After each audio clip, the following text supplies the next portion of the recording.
Welcome to MANstream Media Monthly, where in each program we fire up a manly alternative to the all-too-common women good, men bad mainstream spin.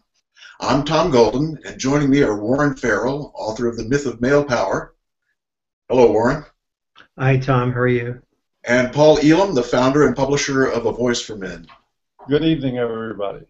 Welcome to MANstream Media Monthly, where in each program we fire up a manly alternative to the all-too-common women good, men bad. Are you guys getting that feedback? Yes. I'm Tom Golden. Somebody is playing on their computer, and it's coming through. Hello, Warren. Hi, Tom. How are you? And Paul Elam, the founder and publisher. Oh, you know what? Sorry, fellas. You know what? I have the. Welcome to MANstream Media Monthly. Welcome to MANstream Media Monthly. Oh gosh. The all-too-common women good. The all-too-common. Are you guys getting that feedback? A real man always repeats himself. My gracious. Now we should start. I tell you didn't ask for directions. This is like Peyton Manning, the first play of the Super Bowl. What was I saying about a NASA liftoff? Oh my gosh. My apologies to everybody out there. We've had an interesting start here, and the problem was that I had the YouTube channel playing at the same time we were broadcasting, so it was playing back and feeding back, and it took my poor little brain a while to figure that out. So now we know why there's a mainstream media. At any rate, what we want to do is give you first sort of a vision of what we're planning to do with this program. So Paul, can you start us off and tell us what our vision is? Sure, I'd be happy to, Tom.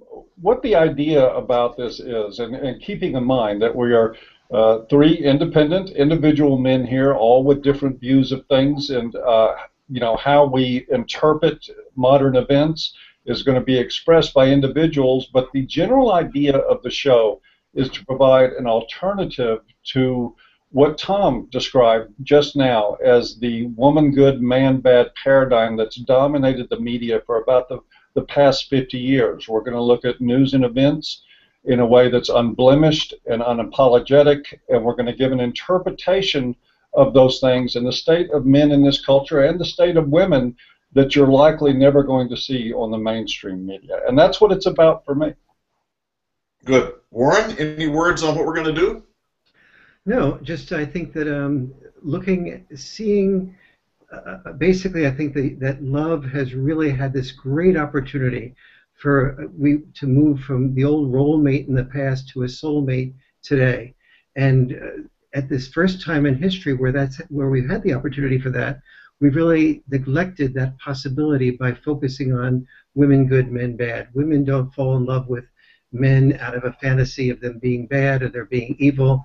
They fall in love with men who perform. Men are inspired by being respected, and so that is we've lost that opportunity. And so my hope for the mainstream media is to say, here's a perspective that is positive about women, but also positive about men, critical about women occasionally, and critical about men occasionally. Here are both sexes in balance.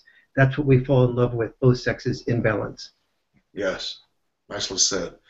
And I guess my perspective, the only thing I would add would be that there's so many things out there about men that we don't hear from the mainstream media, that I think a part of what we're going to bring to this show is some of those things that you'd never see about men, the research that's been done, the ideas out there about how men are unique, different, and good. And I think that's part of what we're going to focus on. At any rate, the show itself is going to be probably about 45 minutes or so.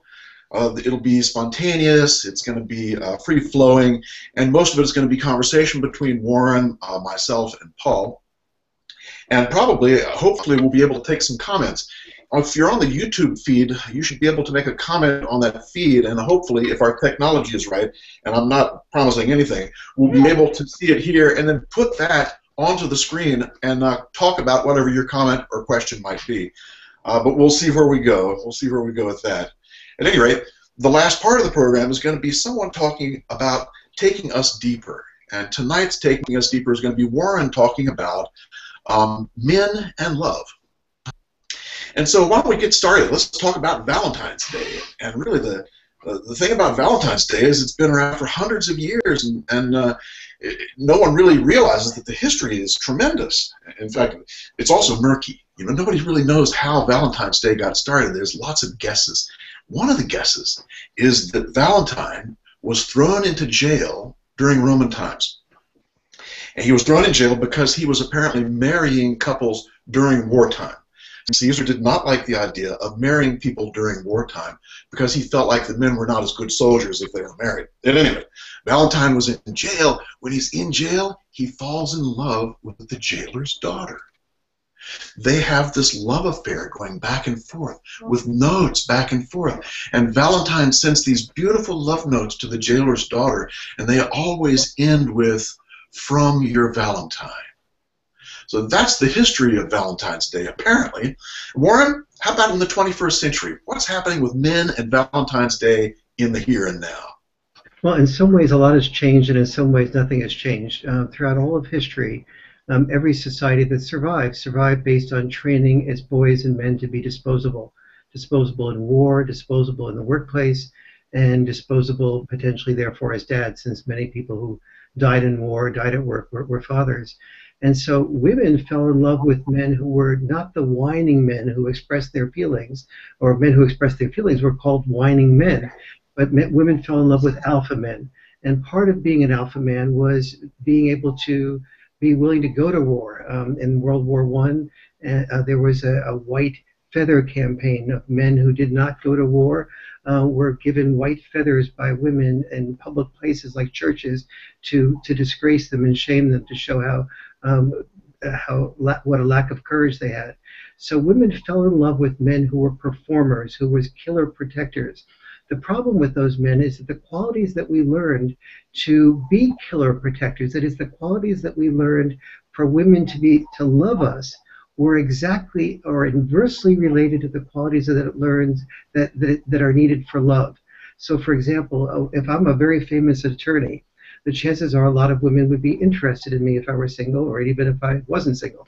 But in the process of being that really good attorney, I'm learning to listen to my opposing attorney for a couple of seconds, pick up the gist of what he says or she says, find out the flaw in what they say, figure out how I can interrupt them effectively, and then throw them off and bring my contributions to the center of the floor. The problem is, and that works well for my client. My client hires more clients, hire me. I'm a successful attorney. But it works terribly for my relationship with my wife. If I start thinking about when she starts talking, if I start solving a problem or finding the flaw in what she says, and thinking about that while she's talking, she feels unheard, unseen, unloved. And even though I think I'm providing all this money during the day because that's my way of showing her love, she feels unloved. So she's vulnerable to having affairs. She's vulnerable for buying excess amounts of shoes on sale because that's the way she gets her love. If I do the same type of behavior with my children, they don't feel loved or seen either. And so the qualities that it takes to make men attracted to women are often the qualities that it takes to make men unlovable.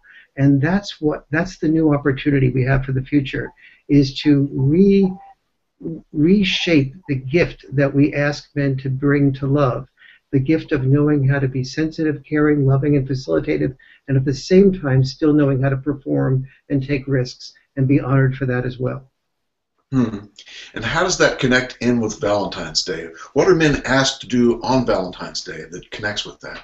Yeah, a really good question. Men have, on Valentine's Day, we always think of it as a day of love. But it's interesting what happens on Valentine's Day. There is not equality of love. We always think of women as the ones who care more about relationships and love, but we see advertisements saying every kiss begins with K. and that's sort of a metaphor for what Valentine's Day is about. Yes. When K Jewelers discovered that, began to promote that ad, they were a very small jewelers firm, but they become one of the largest franchises in the United States based on that ad's ability to increase their sales. And what it basically says to men is, you will be loved when you earn enough money to show a woman some type of financial gift. And Every Kiss Begins with K basically says every woman is a prostitute. That's an awful message. And yet that's the message we, in a sense, give by assuming that Valentine's Day is a day where men have to give about 10 times as much to women financially in their gifts as women give to men. And yet we hear about equality on one hand, and yet there is not equal presence for equal love. Yes. Yeah, it's almost a forced generosity. It's a forced generosity, what it does oftentimes too is spoil real manifestations of love. Yes. It spoils men just saying, tonight for Valentine's Day, I'm going to listen to you all evening or half the evening, and then you listen to me half the evening. What are the things that you appreciate about me? What are the things I appreciate about you? What are the things that are hurting me that we've left out of the discussion? Why not have a communication evening? Why not have it? What I'm planning to do on Valentine's Day is make dinner for my wife, because that's in front of the fireplace, because that's a way of showing love in a little bit of a different way than I tend to do it every night. And so these are the every kiss begins with K manifestations of love that most women really say they appreciate. I believe most women do appreciate it, but when we haven't learned to do it that way, women substitute the diamond for real love. Huh. What are you thinking, Paul? Well, it is really, I think there is even a darker side to this, unfortunately. I really appreciate what Warren was just saying, and I was thinking about how accurate that is, that a message like every kiss begins with K's is a message that women are prostitutes. Unfortunately, that is a message that's consistent with our cultural values. It's not just the idea of an advertiser using a gimmick in order to draw attention to a product. They are making an appeal to the sensibilities of mainstream culture by telling people that women are prostitutes, and that even the darker side is that men are to attain love and appreciation by going out and spending money and buying something expensive. Now, on one hand, it's one thing if a corporate executive gets on the phone and orders up a dozen roses and something nice for Valentine's Day, or has his secretary do it. But keep in mind that corporate executives are a small percentage of men. A lot of men are out there digging ditches, they're climbing telephone poles, they're collecting garbage, driving trucks, doing all manner of dangerous work. And the expectation on them on Valentine's Day is that that dangerous labor, the efforts that they put into showing their love for their family, is expressed a little bit extra on Valentine's Day by going out and procuring diamonds or something to that effect. Now you couple that with what Warren was talking about with the White Feather campaign back during World War I. It is the same basic manipulation. The idea is that if you don't measure up on Valentine's Day, if you don't produce something that proves that you are worth love, that you're going to lose love. One final thing I'll add to this is that as we approach Valentine's Day, I can promise you, if you're a TV watcher, you're going to see one sitcom or more, one show or another that makes light of the fact of men running into stores at the last minute, desperate because they have procrastinated, trying desperately to get something, and that's good for a chuckle. But there is a really dark side to that desperation. There is a fear that men have of not measuring up, of losing love, of being abandoned. And I think I read somewhere in a survey that there is a very healthy percentage of women in this culture that said if they don't get recognized properly on Valentine's Day, that they would end the relationship.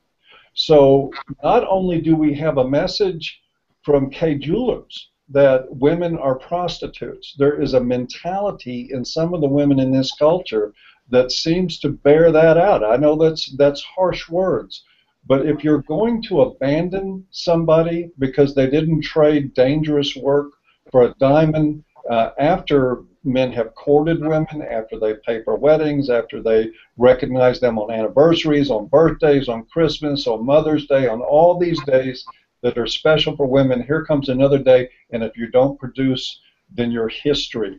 That is the dark side to Valentine's Day. The liberation of women in this culture was supposed to bring us something different than that, and unfortunately it never has. And we even have, Tom, before I say something, you want to? Go right ahead, Warren. Sure. We even have the Every Kiss Begins with K is just a metaphor for what our sons are still learning when they go to college or in high school. It's still the expectation on our sons that the 5 Ds will be paid for by us. By the 5 Ds, I mean our sons are still expected to pay for drinks. Women have the option to pay for drinks. They're still expected, when they're interested in a girl or woman, to pay for dinner. Our daughters have the option to pay for dinners. Our sons are expected to do the driving and pick up the expenses for driving. They're expected to pick up the expenses for the date, the ski lift tickets, the hotel or motel that they might want to stay at, or the theater tickets and so on. And they're expected, if they're successful at paying for all these things, they get the privilege of being the only one to pay for a diamond. The women can do it by option, but the guys do it by expectation. And I would offer there, if I say it's somewhat in jest, but it's not really in jest, there's another D that can come that men will pay for too, and that's divorce. Oh, very good. And they also pay for the 7th D, to be a dad. Yep. You know, a great many men that as you know, Paul and Tom, a lot of the work that I do is to help men become involved with children after divorce. And it's very sad to me that a lot of, by the time men get to me, they've often spent $150,000, and then they spend more on me, more on the lawyer, more sometimes on their wife's lawyers, and it's real. And the Violence Against Women Act basically supplies any woman that says she's in fear, supplies that woman with attorneys. And so very oftentimes they are paying a huge amount of money so that to just be involved with their children and helping their children live a balanced life, and that we should be subsidizing men to live with children rather than asking men to have to be earning $150,000 in order to be privileged enough to be able to fight for the right for children, while women have the assumed right for the children. Yeah. Yeah, both of you have mentioned the pain of men at Valentine's Day and the fear of rejection. And I think that as a culture, we have denied that for a long, long time. And if you look at one of the old Valentines, in fact, from the Victorian days, this Valentine shows this woman throwing water on this man and saying, you're not the one I want, sorry, pal, or something like that. So this was even in the 1800s. You know, there was this sense of the man's pain is just not important. That's the part that strikes me is important, is that men's pain gets completely pushed down. It's taboo. Nobody wants to touch it.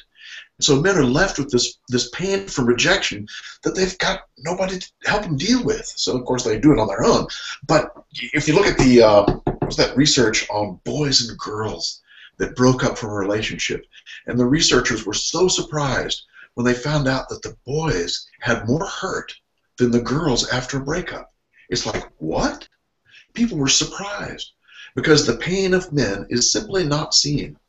And not only that, it's taboo. Nobody wants to touch it. And of course, you know, because no one wants to touch it, men aren't going to bring that up. They're not dumb enough to go even look. That is one of the things that I'm really grateful for that we have the opportunity to do with this program, and that is to openly acknowledge, and you know, at the risk, there's always going to be the peanut gallery that talks about, well, men are starting to whine now about their problems, and of course that is an age-old shaming technique in order to silence men about their pain, to keep that pain buried, because people are uncomfortable. When a man feels, it makes people feel uncomfortable, and they're so accustomed to men being in the role of protector and provider that when they see emotional vulnerability on the part of men, it frightens them. And so an almost human instinct is to say, don't whine, or to shut it down, or to silence them. But if we're going to have, Warren talks and has talked for years about a gender transition movement as opposed to a women's movement, and opposed to a men's movement. But what I'm saying is, to facilitate that, we do need to break this taboo about the pain of men. We need to Yes. start addressing their experiences and make them valid and real and just as acceptable to discuss in public or anywhere else as the pain and experiences of women. But what I notice on both sides of the fence out there, when I talk to people that are more conservative in nature or that sympathize with feminist ideas or just average mainstream people, they all share one thing in common, and that is the pain of men is taboo to them. Uh, Yes. Everyone in those camps will speak up and say, men need to quit whining. We just had this experience at Ryerson University where there really are attempts to silence even the discussion of how men feel about anything and to make it something evil, to demonize it, because people are not comfortable with it. Thankfully, the university president there, Levy, I forget his first name, waived the additional security fees that they were going to need in order to speak.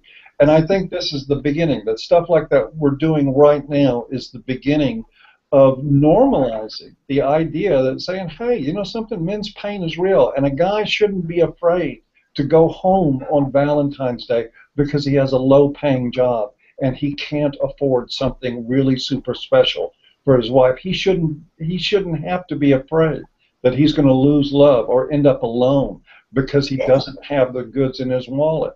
And if we don't start talking about this soon, we're going to just end up living with the same 4-to-1 ratio of suicide in men to women as we have right now. Because when you talk about those D's, death is one of them too. And that's Yes. what we see in men many times when they lose in relationships. Yes. Well said, Paul. Let's take a look at some of the images of men and look at how this plays into this mental health denial. Part of what we say about guys is that it's all we care about is sex. So we're really surprised when the studies show that when boys and girls and young men and women in their 20s break up, that the boys are dealing with more mental health problems than the girls are, because so frequently we don't have an attitude toward boys that we care about their feelings, and as a result of all they care about is sex, and then not reaching out to boys and saying, my God, it's really, talk to me when you've broken up, it must really be hurtful, and then having somebody like Tom do work on a grieving man to help him heal. We sort of discard it very quickly. It's not gone into the man, and the man starts acting out. He starts driving quickly. He goes out and drinks. He does things like maybe tries to prove himself that he's lovable with the next girl and oversteps his bounds and is on the risk of date rape. And so and that's all in part a result of not helping him feel respected for sharing his feelings and opening up and dealing with himself fully. And so as we go around and we laugh at men for just caring about sex, let's realize there's a price that we pay for that laughter, which is the hardening of our feelings toward the pain of men. And that hardening of our feelings toward the pain of men is deeply in our psyche, because when I said before that every society that has survived based on training its boys and men to be disposable. Well, if you train men to be disposable in war, in order to be able to handle death, you have to disconnect from your feelings. The more you feel hurt and pain, the less willing you are to be, the less willing you'll be to go out and risk death. When boys and men learn, when the going gets tough, the tough get going. Not when the going gets tough, the guy calls a therapist. And, and so there's that connection there, and then that creates a disconnect. The boy turns inward, and his outward manifestation is a Sandy Hook, and the killing of our sons, and the killing of our daughters, and the killing of teachers, because he couldn't be able to have his pain expressed outwardly. So if we don't pay attention to this, the whole society is going to be paying attention through the back door as a result of events like Sandy Hooks and mass murders and serial killings. Now, I think there's a real difficult piece to this, and that is that men and boys tend to heal themselves in very, very different ways. And most of us think, oh, we need to go and talk about it. We need to help them talk about it. And and the whole thing is gauged on talking. If they talk about it and they cry, then they must be better. But that's not the way it is with men. I hope we can, in the future, we can do a whole show on how men heal, how men are very different in the way they heal. And a lot of times it doesn't have to do with talking and crying. And, you know, this is what throws people off, too, is they don't know how to help a man heal. You know, they try and use the old tried and true feminine ways, and it just doesn't work very well. So Tom, expand on that. What is you practice in this area? What are some of the ways? You know, I do find that some men are able to be moved along in the direction by expressing their feelings more. But the good news about what you're saying, from my perspective, is that there are lots of different men with lots of different approaches. And Yes.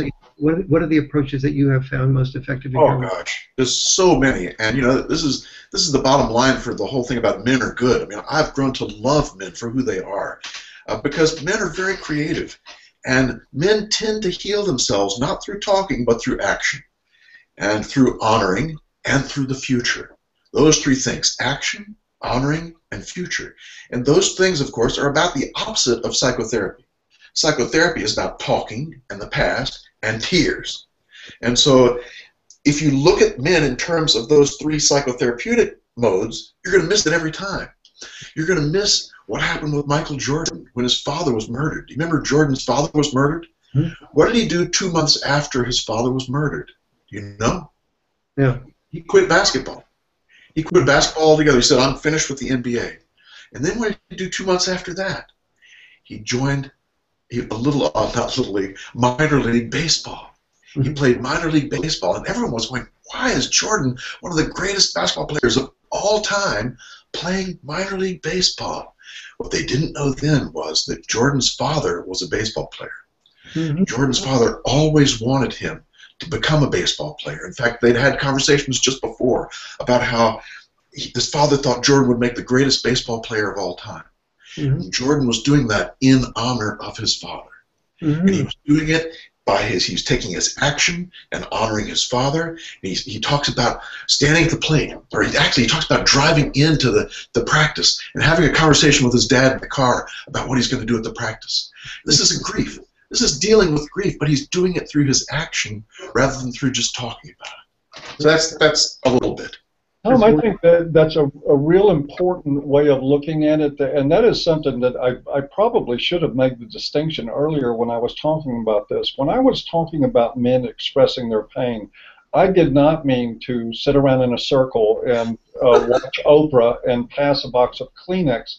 Although for some men, shedding tears and talking about what happened to them is a source to healing. One of the things we have to understand that human beings are not a one-size-fits-all solution. Different people will find different paths. Yes. But I used to find, and even I can give myself as an example of something that was very healing in my life. And I think this is very much tied, believe it or not, to the idea of dealing with feelings as we're discussing as it relates to Valentine's Day. When I lost my father, I had a discussion just a couple of months after that with a friend, and we were sitting in a bar having a beer, and he asked me, you know, how things were going since my dad had passed. And I gave a brush-off kind of answer, not much of anything. I just said, well, you know, we were both counselors. I said, you know, the grief is a process, blah, blah, blah, blah. I gave a lot of clinical jargon about that. And he just nodded his head, and he got up, and then he turned toward me, and he put his hand on my shoulder and just gave this little squeeze and leaned down and whispered in my ear, would you like another beer? But that's not what he was saying. What he was doing was honoring the process I was going through. He was honoring the grief that I was in, and he was honoring the fact that I chose not to talk about it like I was on an episode of Oprah, and that was okay.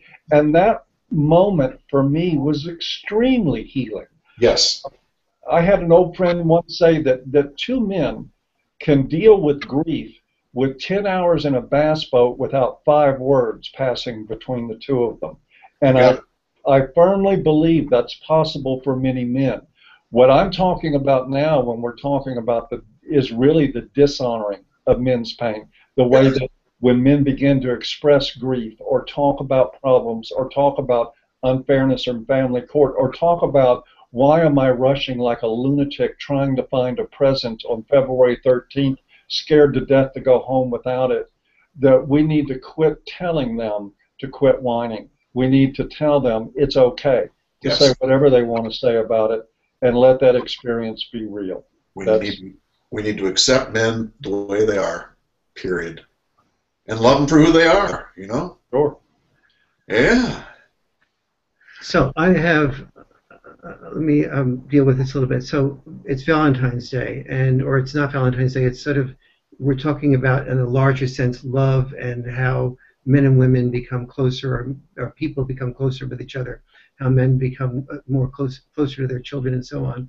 And so an event happens, like say a man is fired, and he feels like when he talks to his wife about the fact that he's either fired or not doing well at work or feeling a demotion, that his wife may lose respect for him.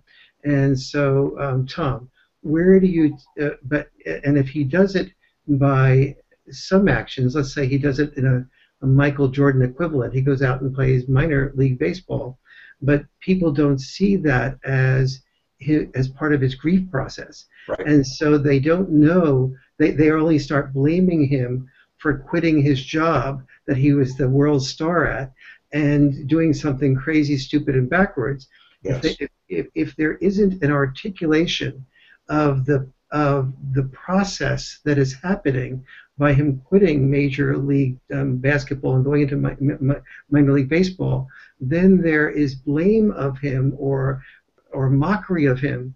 And so how do we get the words to, or whatever it takes, to the women, the men, the children, the people who are supporting and loving him, to know, to see this different way of expressing grief?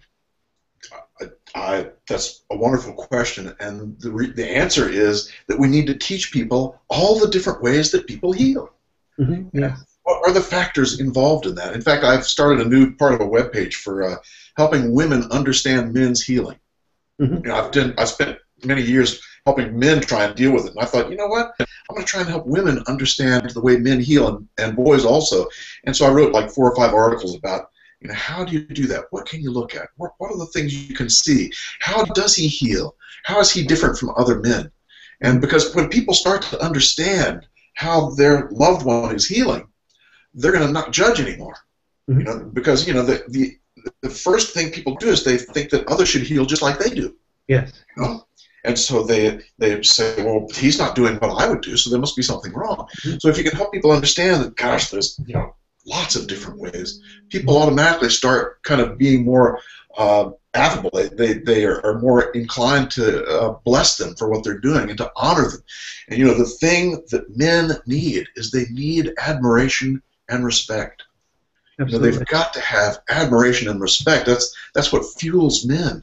And so when they get shamed for not having tears, when they get shamed for not talking about their grief, you know, this is the opposite of the admiration and respect. Or they get shamed for having tears. If they cry, they're shamed. If they don't cry, they're shamed for not being emotionally sensitive like women are. I think another thing that's really important, and it's a very, very tough step for a lot of people to take, I think we need to realize that in this transitioning of what it means to be masculine or feminine, and this struggle that we're having in this society, is that we need to work hard to disabuse people of the notion that men as protector and provider is anything but a choice. Men don't owe it to women in general or to society in general to be of utility. That we need to help men understand that they make choices in their life. I'm not saying there's anything wrong with being a protector or provider. I think it's a very honorable thing to do for men to do. But if it's not a choice, if it is cast for you from birth that this is what you must be and you're less than if you don't do that, that's where we run into trouble.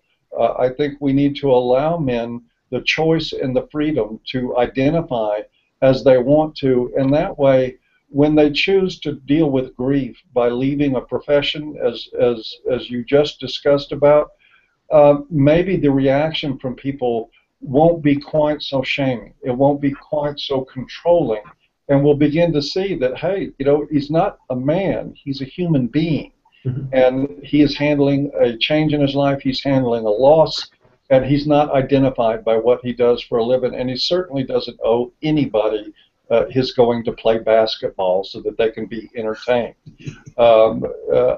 I think we need to start thinking more along those lines, and that's certainly at A Voice for Men, that's what we push for every day.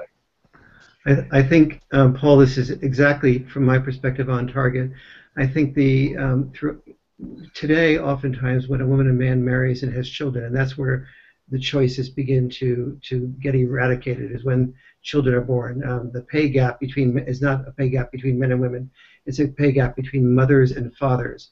And it's when women become mothers and men become fathers that very frequently the woman generates three options, and she says, I wonder whether I want to be full-time working, or do I want to be full-time with the children, or do I want to do some combination of both? And oftentimes these discussions happen as the woman is pregnant, and the men are sitting there just watching and listening to what the women are saying, and he's sort of silently generating three options of his own. Option one is work full-time, option two is work full-time, and option three is work full-time. And people a lot of options there. A lot of options, right? And people are saying, well, men have the power. And, and what happens is that those men, with their option of work full-time, if that woman decides to cut back on her work, if she chooses what 60% of women do, that is, when children are born, 40% of women work full-time, 40% of them are full-time involved, 20% of them work part-time. So 60% cut back on their work. They either don't work at all outside the home for the first 5 years after the children are born, or they work only part-time.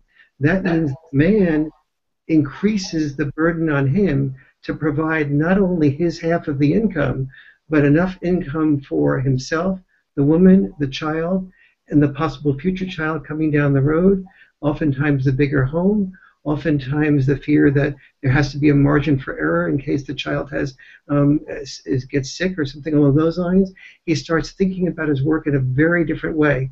So when the child is born, he ends up in what I call the father's catch-22. He ends up showing his love for the family by being away from the love of his family, and by being in the workplace. If he succeeds at work, we oftentimes accuse him of neglecting his family or being part of the patriarchal group that earns more money than his wife does. And so he gets blamed if he produces. He's considered a failure or a loser if he doesn't produce. So he's caught if he's home with the children full time. We don't have much respect for him. If he's out in the workplace and disconnected for the children, we sort of respect him for producing money, criticize him for being sort of away from the family, and but we don't even give the man the choice or the family the choice of saying, we don't have three options here, women's three options. We really have multiple options, women's three options and men's three options, and putting those three options together gives us multiple. It doesn't give us 6 choices. It gives us multiple choices. It gives us a choice of the woman working full-time for a while, then maybe the man working full-time for a while, both working part-time. It gives us choices of shifts and so on. It gives us a lot more choices depending on the personality and the opportunities for women and for men than it is if we just give the 3 choices to women. So, but all of that is based on what you're saying, Paul, which is the society has not done this type of thing. When a boy begins dating, and he's going out with maybe and let's say the daughter is dating, and she's dating one boy who is really a soft, sweet guy who is just very kind to her and very loving to her and very facilitative of her. And then she's also dating a guy who's planning to go to college and go on for his MBA. And the mother and father oftentimes try to steer the daughter toward the boy who's doing very well or has the potential for doing very well financially, as manifested by the potential he shows in high school. We very rarely as parents say to the daughter, who do you feel best about yourself with? Who would support you to become career focused if that's what you want? We tell girls who are career focused that they will want a man who earns at least as much or more than they, as opposed to potentially a man who will maybe be full-time involved with the children, and we don't see him, the man that might be a potential dad, we don't say that's his way of providing. That's a new way a man can be a provider. He can provide for the family by providing love, by providing emotional support, a new skill set that was not in the old skill set of warrior. And so, in addition to honoring men from multiple dimensions of expressing their grief, we need to also honor men from multiple dimensions of the way we perform. Amen to that. I was listening carefully, Warren. When my kids were little, my wife and I both went part-time, and it was one of the most important times in my life. I'll never forget it, just being with the kids when they were little and being home all the time. It was great. It was a wonderful time. So I hope all men can have that. It reminds me of the John Lennon story you told one time. Yes, yes. Yeah. Now, are we to the point? Go ahead, Tom. Are we to the point where we want to go to the take it deeper, Warren? Sure. Or did you just take it deeper? What's that? Or did I? Maybe that was just was that good enough for taking it deeper? I don't know. It's up to you. Did you what? Do you have something? Maybe since you referred to the John Lennon story, I'll share that because and maybe we'll reverse the take it deeper and the shall I share that, Tom? Yeah, good. Because I think it's a really good example of what might have been criticized. There was I started some 300 men's groups in my life, and some close to the same number of women's groups. I used to go speaking, and when I spoke, I passed out pads of paper, and people signed up to be part of a men's group and women's group, and I would stay until midnight to give the group structure and get them off the ground, and have them meet usually with separately for about 3 months. That is, men's groups and women's groups meet separately, and then they would alternate meetings together and separately after that, so the men and women could learn from each other as well. And one of the groups that I formed, a guy approached me at a party, and he said, I joined your men's group, and I said, oh, that's great, and tell me about it. And he says, well, it really had a huge impact on my life. And I said, how so? And he said, I quit my job, and I decided that I had had a child once before.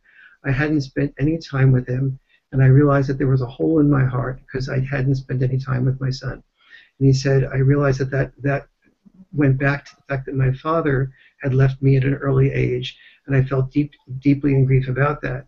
And he said, the only person that seemed to understand what I was, and I said, you actually quit your work for, at this point in time, it was about a year. He was eventually to quit for 5 years. I said, and was your wife okay with that? And he said, yes. Actually, there's only two phenomena that were okay with that. One was my wife, and one was the men's group. The men's group supported me to do that. And it turned out that this man was John Lennon. And I didn't know that at the time. I didn't have a TV for a number of years before that. And so I was blindly speaking with him for about an hour about these issues. But when I found out that it was him, I said, now I'm really amazed.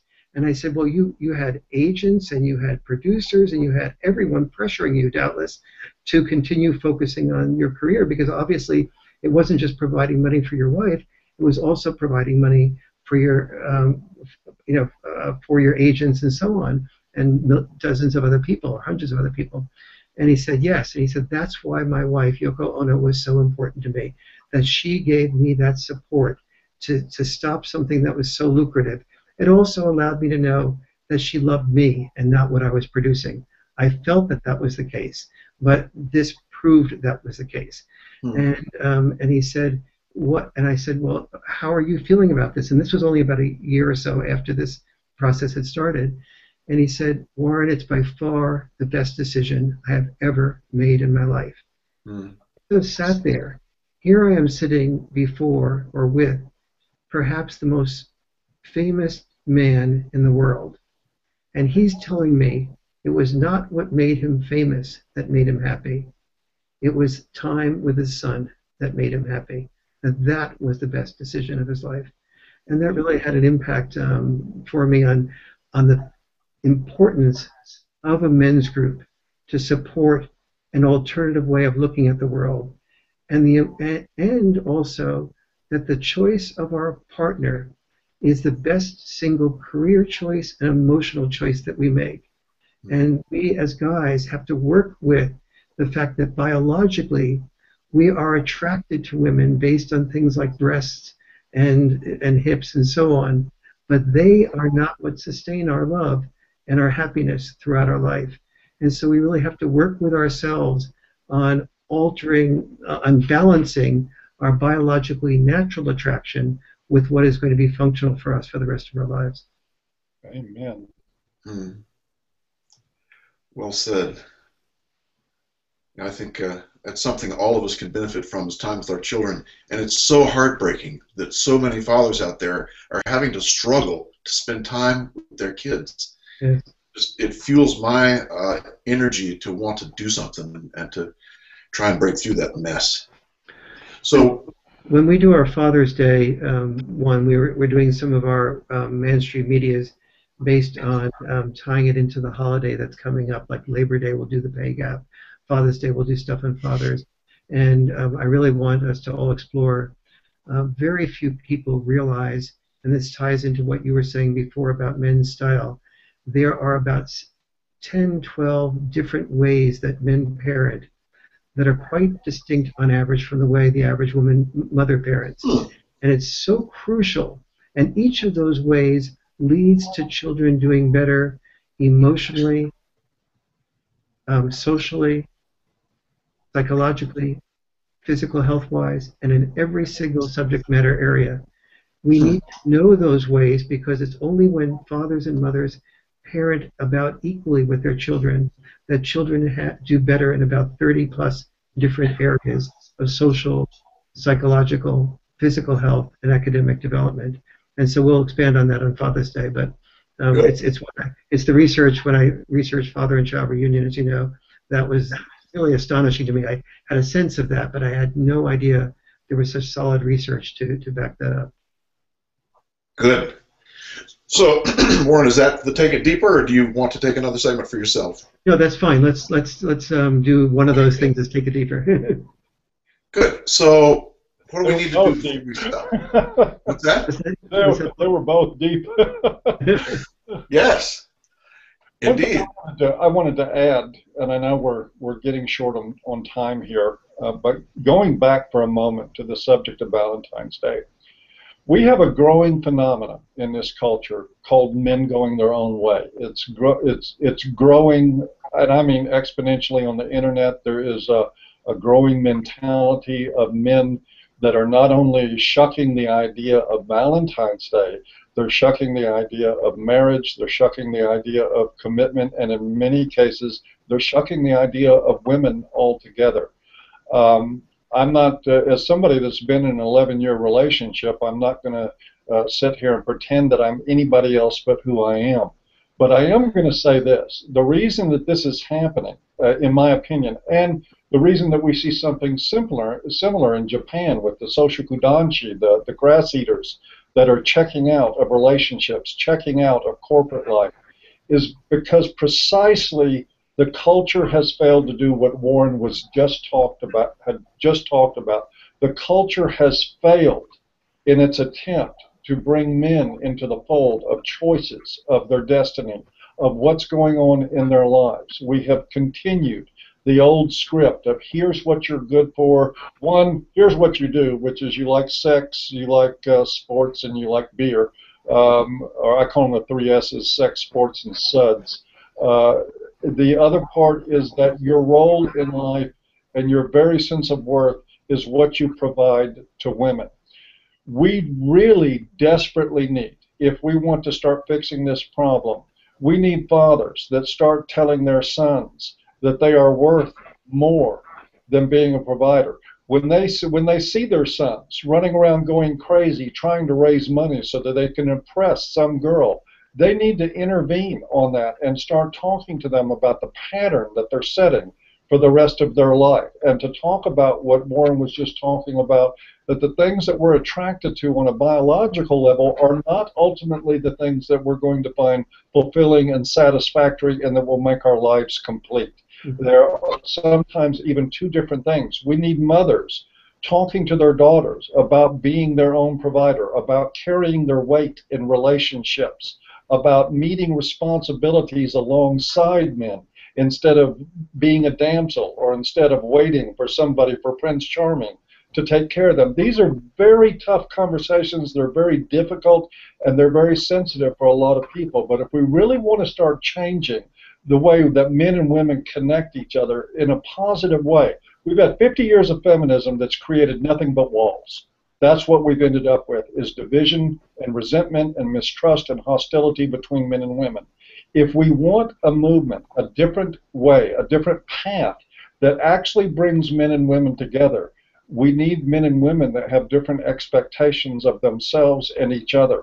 And we're a long way from having that happen. But I hope that this dialogue that we're having now is in some small way a beginning of that happening, or at least it's going to add to the possibility of it. And that's my final 2 cents on this night. Amen. And I would add to that that the whole MGTOW movement is getting a lot of harsh judgment from the culture at large. But in my book, these are men who are pioneers. I mean, the masculine side has always been the pioneer. They've always been the ones who would venture out. They'd go across the ocean when they didn't know what was out there. And this is the MGTOW movement. These are the people who are out there pioneering and adventuring and doing something that nobody's done before. So my hat is off to them. Bless their hearts. But yeah, this is it's been a good time. Warren, do you want to say anything about closing up before we stop? Yeah, I think basically what we're seeing with men is a purpose void, what I call a purpose void, and that is that the old days, our sense of purpose was we would be a warrior, we would be a worker, we would be the sole breadwinner, and so we knew that when we earned money, that defined us as a man. When we went to war, that defined us as a man. The good news is, but the bad news was that those both were oftentimes made us risk disposability. So we had a sense of mission and purpose that often led us to be disposable. Today we have many fewer men having to go to war, and we have fewer men having to be sole breadwinners. But so that's the good news. We're not forced into one mold of disposability as much as we had been in the past, but we haven't filled that purpose with something new, a new sense of mission. The women's movement, when the Industrial Revolution came, and women said that you didn't have to prove yourself a woman by raising children, the women's movement came along and said, you have other possibilities of purpose. The whole world is out there for you of opportunities. You go, girl, get the wind beneath your wings. And so women had a new mission other than raising children. They could raise money or do whatever combination that they want to. We haven't done that for our sons. We haven't said, if you don't want to be climbing the ladder of going from one position to the other, being told you have power without regard for whether you put that ladder on the wrong wall, a wall you never wanted to climb a ladder toward anyway. You really wanted to be a writer. You really wanted to be a painter. You really wanted to be a musician. You really wanted to be a full-time father. That's what has not been opened up to men. So many boys, we see a failure to launch. In that failure to launch may be an unconscious wisdom that I need and want something different from what I saw my father be. My father who sold product X and had to drink to numb up the feelings of not really feeling he was having a fulfilled life. My father who didn't pay enough attention to me even though he wanted to. My father who got a divorce and never was able to be a father. These are the many things that our sons are seeing that's giving pain to their hearts, that are contributing to the failure to launch. Yes. A good place to stop, I think. It's been enjoyable, talking about Valentine's Day. I always think of Valentine's Day as being the Mobius strip of holidays. It's kind of a one-way valve, and we've talked about that one-way valve tonight a little bit. But any closing statements from anybody, or are we finished? No, I just want to say this has been a blast. I've really enjoyed, and as I always do when I listen to you or Warren, I learn things tonight. I do want to invite everybody to please consider visiting our Facebook page, MANstream Media Monthly, and giving us a like there, and following us on Twitter. And the link should be in the low bar. If they're not, they will be shortly. give us a like, and I'll look forward to doing this again next month. Indeed. Yeah, been a real pleasure. It has been a pleasure, and I learned from you all too. I really appreciate it. It's been good to have you all with us tonight in our inaugural voyage after our first initial blip. I hope you've enjoyed the time together. I hope you've got something from it. And remember, whatever you've been told about men and women, you probably don't have the whole story. For more, join us next time on MANstream Media Monthly. Thank you, and good night.